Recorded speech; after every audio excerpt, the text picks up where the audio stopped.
series. As I always check in, I sincerely hope you and yours are safe and well at the moment. As I mentioned on Tuesday, I've had the opportunity of catching up with a significant number of our members over the last few weeks, and if I haven't spoken to you, I will be speaking to you over the next couple of days. What's coming across very strongly, and you don't need me to tell you this, is how challenging we are all finding this time. The emotional toll I know that this is taking on you as business leaders, with frustrations and unanswered questions at the moment. So one small step that SBN is taking through these weekly insights is to help build an understanding of how COVID-19 and its impact is impacting on other businesses globally, and how it could affect our economy and your business. And we're doing that by hearing from Scots like Fraser, Kyle, Russell, Graham, Russell around the world, because these insights we hope will help you as regards understanding how to manage business, particularly for those who have a global business, who are exporting at the moment and have agents, distributors, connections in a global environment. We hope that these insights as to what is happening now out of the window from our global diaspora will help you in your planning and your thoughts around what next, what can I do now to help my business during a time of seismic shift in global trade. Most importantly, though, is we want to keep our community together during this time, and as well as putting a face to our global diaspora. We talk so much about our global diaspora and our links, and it's just, if there's one nice thing to come out of this time, it's the pleasure of virtually meeting our global ambassadors. Today we're meeting with Fraser and making our links to Scots around the world. But first, I am absolutely delighted to say hello, New York. Hello to Kyle, to Graham, and to Fraser. We've got a great insight, I know, lined up ahead here. We've got Fraser, a Glasgow University graduate, now working in Immigration Associate at Abrams and Abrams there in New York, and also a board member, Fraser, of the New York Bar Association. We also have Graham Russell. Graham, I think we met 2-3 years ago and managed to drag you into Tartan Week and have been marching along with your alumni at the University of Aberdeen. Graham has a number of global roles that he's fulfilled in his career, and at the moment in New York, you're the chair of ICAS, the Institute of Chartered Accountants Scotland, and also an advisory board member of the Shared Services and Outsourcing Network. And Graham, I'm delighted you're also one of our global Scots, and it's great to see Kate on the call with us today. So thank you for joining us, Graham. And finally, a gentleman who's at the end of, if you thought you had a busy week, wait to hear what Kyle has been up to. Kyle is the president of the New York Tartan Association, Tartan Committee, and will be sharing with us his insights of taking that physical event and then moving on to a virtual situation. So first of all, Fraser, welcome. Delighted to have Fraser Grier.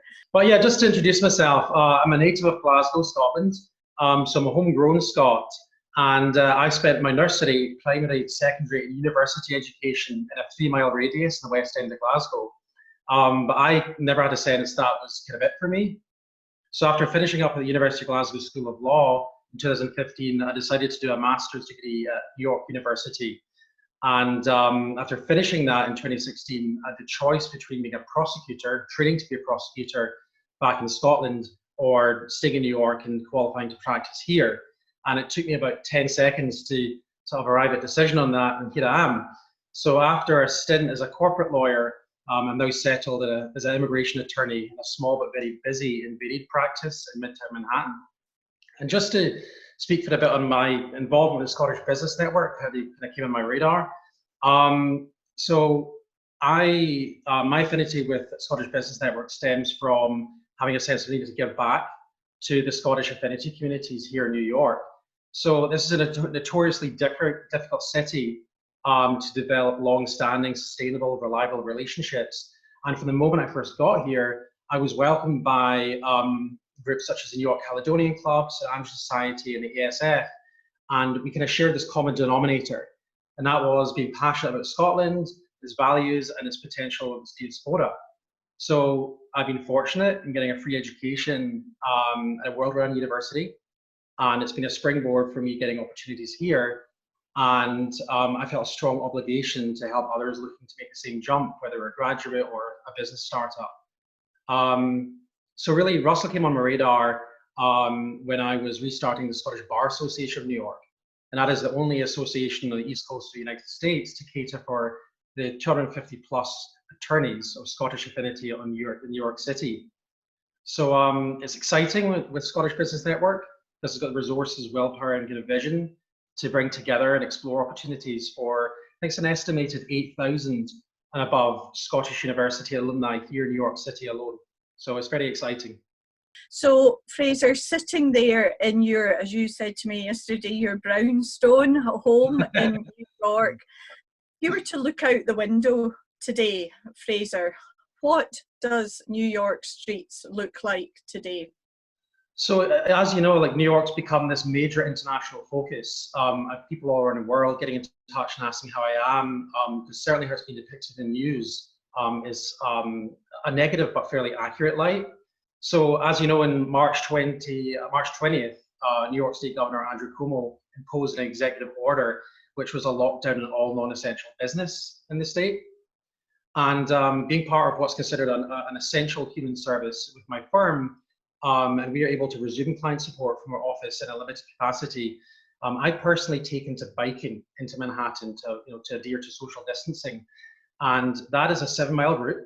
Takes me through Williamsburg, across the bridge, the Lower East Side, East Village, Union Square, and Herald Square. So that's roughly 30 blocks of the strip of Manhattan, and those areas are all dead. So iconic streets like St. Mark's grew up on row of bars and restaurants that are all shuttered. And the 7th Avenue, where my office is usually this glacier of 4-lane traffic shifting down from Times Square. And at the moment, you might have 5 or 6 cars passing per minute. So it's also this eerie combination where the weather is dramatically improving. Springtime, the sun is out, local parks are all in bloom, and normally that's when people start re-emerging, but there's so few people around that are enjoying it. And I think, Christine, there was a very insightful infographic that you shared, City Mapper, which was showing this tracking the daily commute movement of New Yorkers. Now, it was only in March 8th, I think, 100% of usual commute. And 12 days later, that had gone down to 10%. And now it's 6% of daily movement. So it's quite remarkable. It is. It's a significant indicator of how the world is closing down, City Mapper. I have to say, I find it quite alarming and insightful, Fraser. So you've shared with us your personal view there of what it looks like and cycling through the city.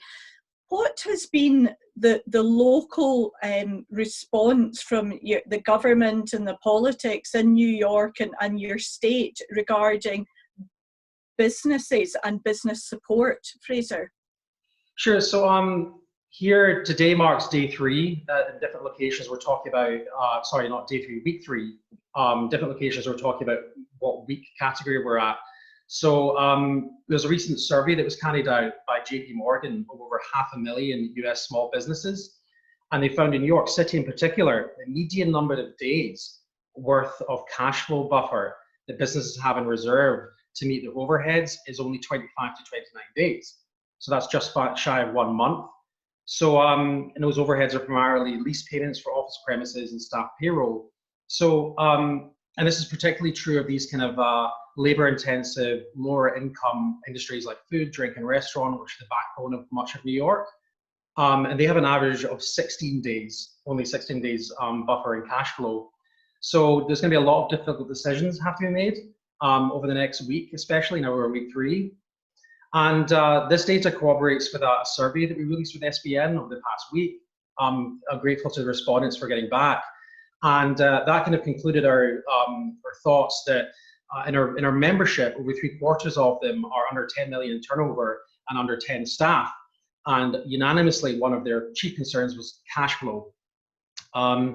So just turning to federal and state government initiatives, you'll probably have heard of the CARES Act, which authorized 3 different types of loan facility for applicants. And there's the Paycheck Protection Program, PPP, and that's your loan of 10 million or up to 10 million.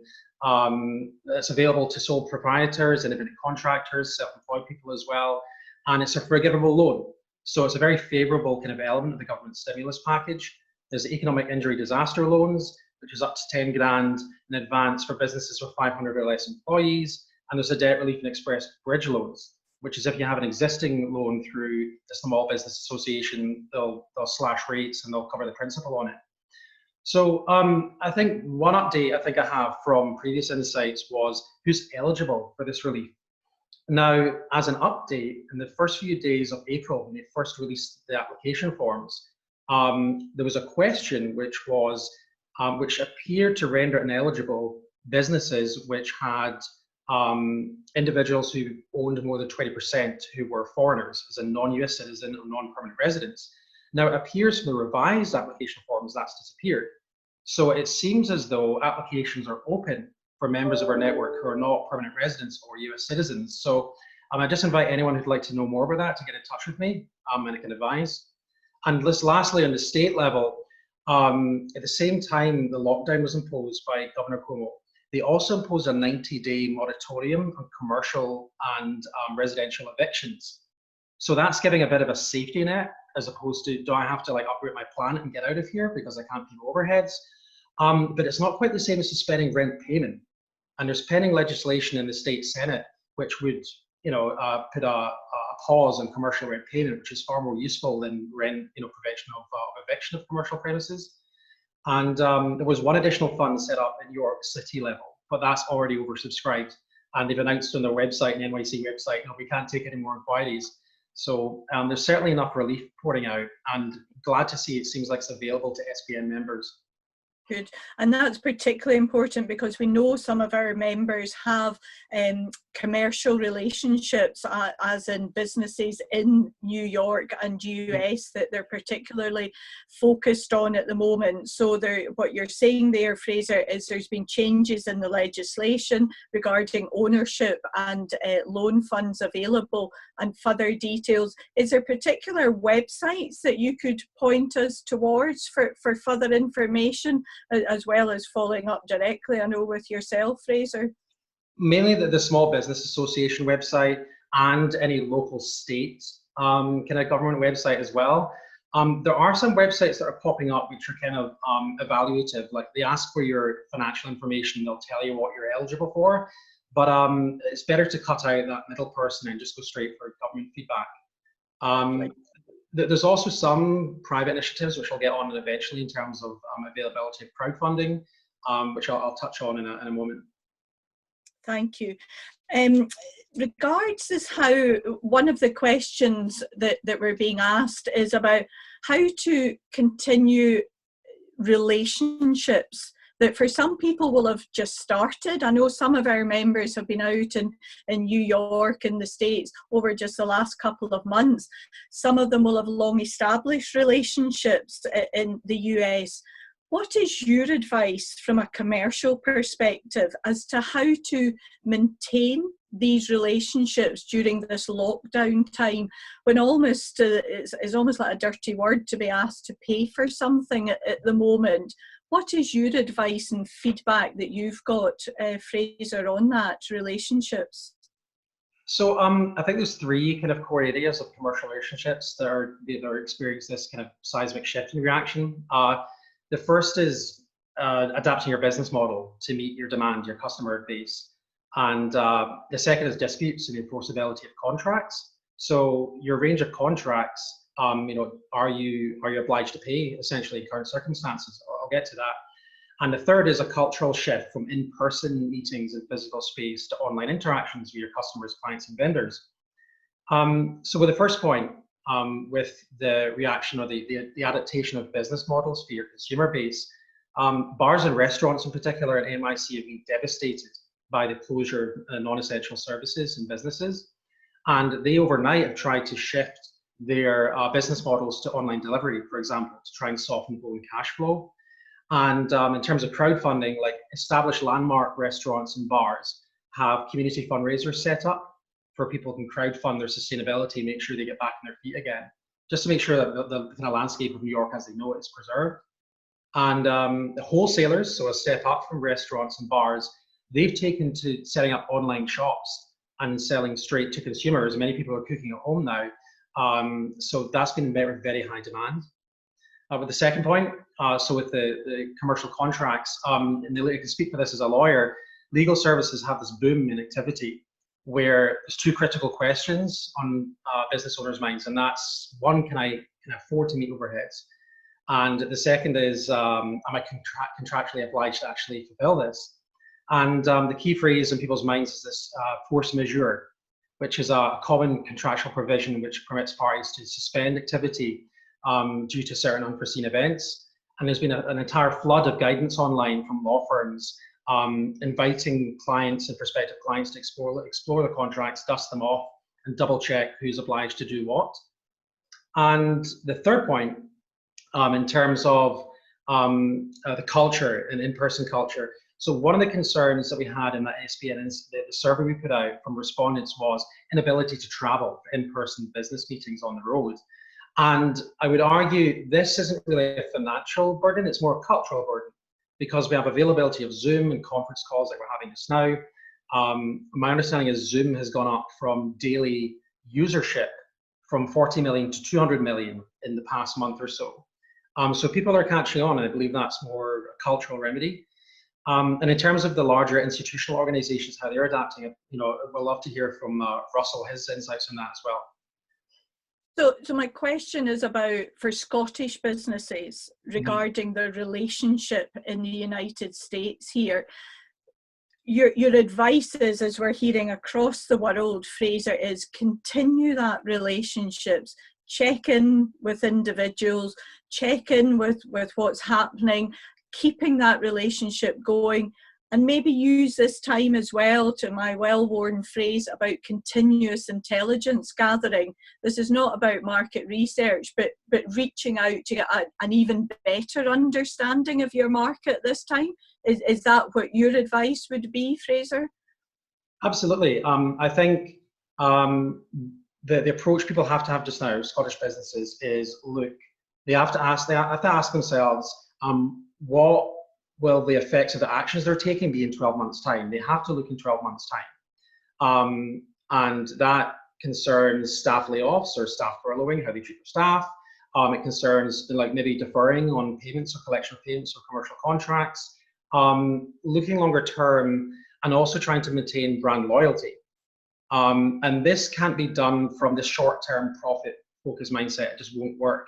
It has to be done from a sense of empathy and applying your expertise to the wider community.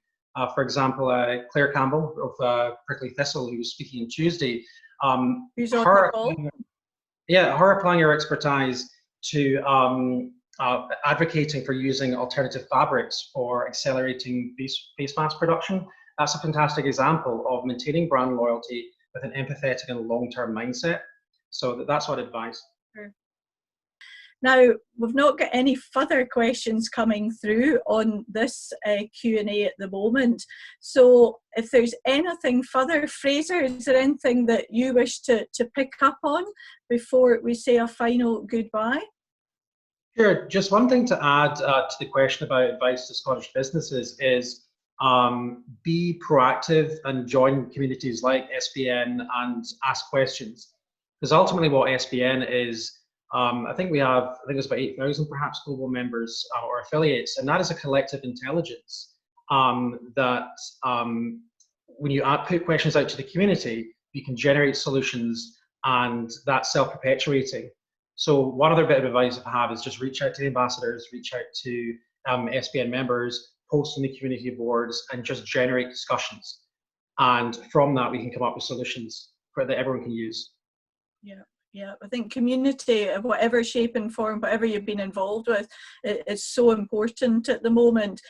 Please keep safe, please keep well, please keep washing your hands, and keep an eye on the SBN website, where we are promoting each and every one of our businesses and the support that you're offering to our community. A joy to be with you all this afternoon, and thank you particularly to Fraser, to Graham and to Kyle, and stay safe, and I'll see you all soon.